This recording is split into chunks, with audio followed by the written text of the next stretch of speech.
Shalom. Kami dari siswa SMA Kristen Sounder kelas 11 IPA, khususnya kelompok 1.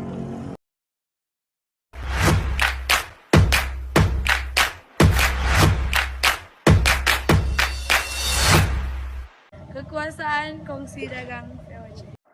Kekuasaan Kongsi Dagang VOC. Indonesia adalah sumber penghasil rempah-rempah yang dicari oleh bangsa Eropa, sehingga banyak bangsa Eropa tertarik datang ke Nusantara, termasuk Belanda. Persaingan yang cukup keras ini terjadi antara perusahaan dagang orang-orang Belanda, sehingga mendapat perhatian dari pemerintah dan parlemen Belanda. Sebab persaingan antara kongsi Belanda akan merugikan kerajaan Belanda. Maka, pemerintah dan parlemen Belanda pada tahun 1598 mengusulkan agar antara kongsi bekerja sama membentuk perusahaan besar, sehingga pada tanggal 20 Maret tahun 1602 terbentuklah VOC atau Kongsi Dagang India Timur. Tujuan terbentuknya VOC. Tujuan dibentuknya VOC. Yang pertama, menghindari persaingan yang tidak sehat antara sesama kelompok atau kongsi pedagang yang telah ada. Kedua, memperkuat kedudukan para pedagang Belanda dalam menghadapi persaingan dengan para pedagang negara lain. Ketiga, sebagai kekuatan revolusi dalam perang 80 tahun sehingga VOC memiliki tentara dipimpin oleh Dewan 17, anggotanya 17 atau Heren 17 di Amsterdam. Hak dan wewenang VOC. Dalam menjalankan tugas, VOC memiliki hak oktroi atau hak dan wewenang. Yang pertama, melakukan monopoli perdagangan di wilayah antara Tanjung Harapan sampai dengan Selat Magalhães termasuk Kepulauan Nusantara. Kedua, membentuk angkatan perang sendiri. Ketiga, melakukan peperangan. Keempat, mengadakan perjanjian dengan raja-raja setempat. Kelima, mencetak dan mengeluarkan mata uang sendiri. Uang perak Belanda, Riksdalder, dijadikan alat pembayaran standar di Nusantara.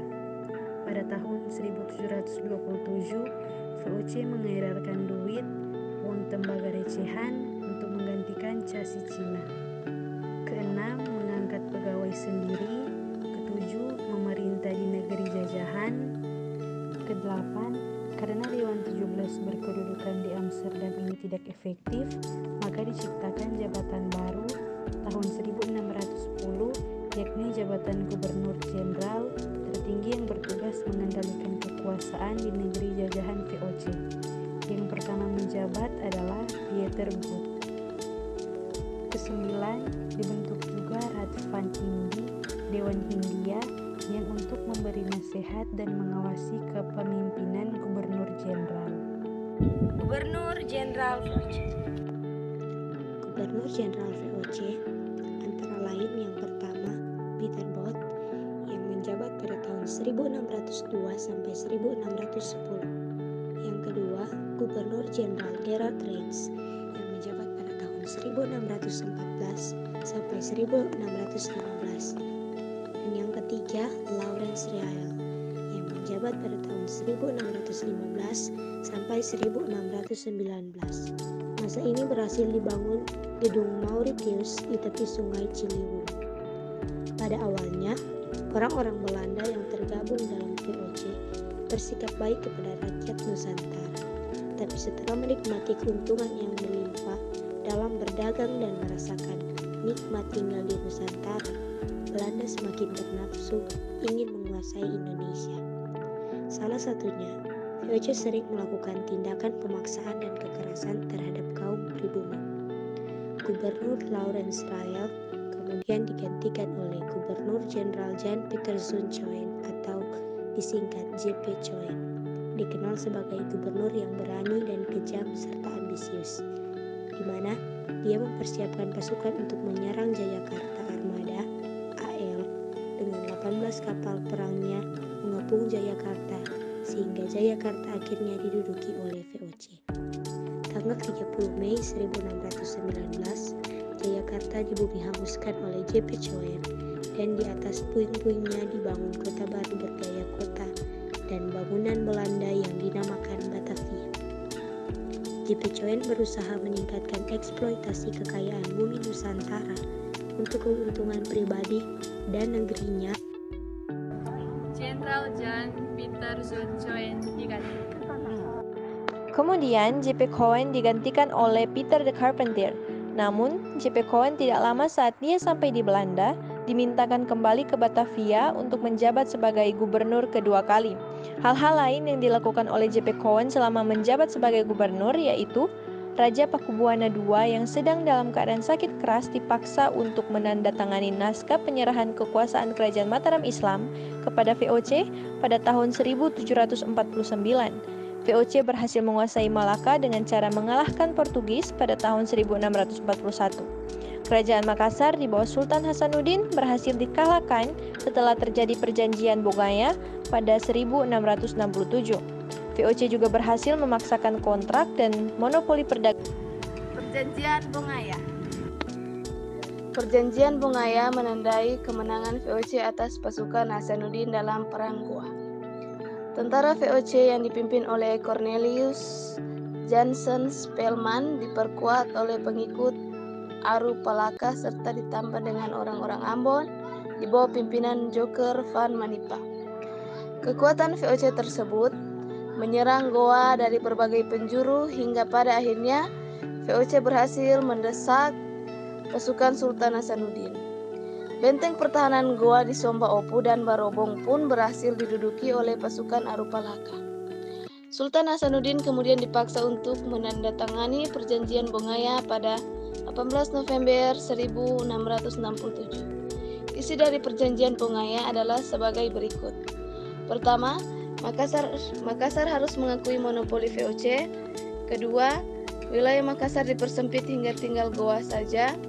Ketiga, Makassar harus membayar ganti kerugian perang. Keempat, Hasanuddin harus mengakui Aru Palaka sebagai Raja Bone. Kelima, Goa tertutup bagi orang asing selain VOC. Dan yang terakhir, benteng-benteng yang harus dihancurkan kecuali benteng Rotterdam. Dengan demikian, beberapa isi dari perjanjian Bongaya adalah Goa mengakui monopoli VOC, Goa membayar kerugian perang VOC, membangun benteng-benteng di Makassar, dan Goa mengakui kedaulatan Bone.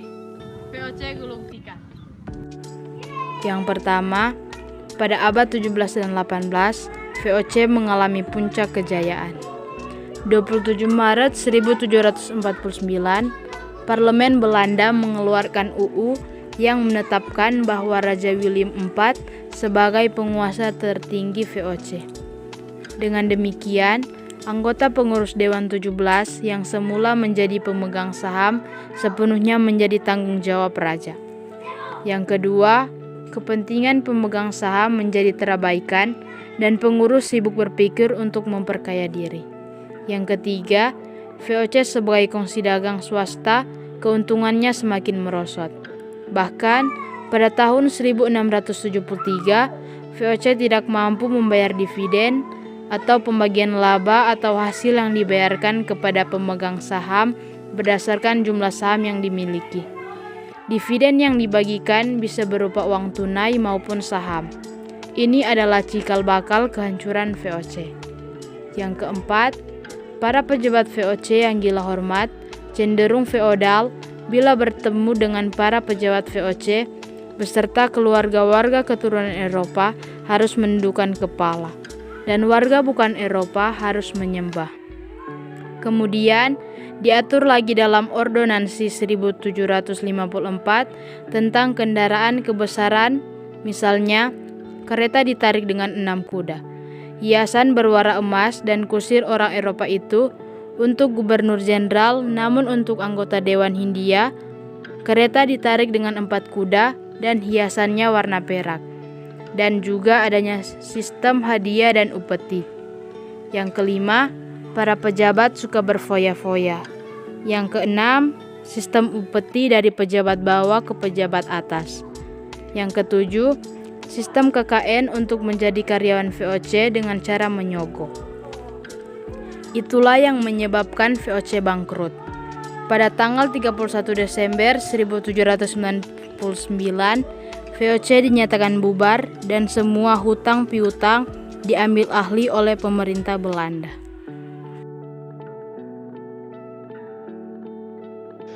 Satu, kekuasaan raja menjadi berkurang karena secara keseluruhan didominasi oleh VOC. 2.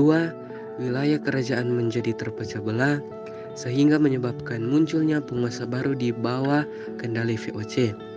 3. Hak-hak istimewa justru membuat masyarakat Indonesia menjadi semakin miskin dan menderita. 4. Rakyat Indonesia menjadi mengenal apa itu politik uang, sistem pertahanan benteng, hingga etika perjanjian dan prajurit bersenjata modern. 5. Melalui pelayaran Honggi menyebabkan tindakan perampasan, perampokan perbudakan, hingga pembunuhan terhadap masyarakat Indonesia. 6. Hak ekstripasi justru menjadi ancaman bagi masyarakat Indonesia karena harus membinasakan tanaman rempah-rempah yang melebihi ketentuan, padahal hal tersebut dapat dijadikan sumber penghasilan lebih bagi masyarakat Indonesia.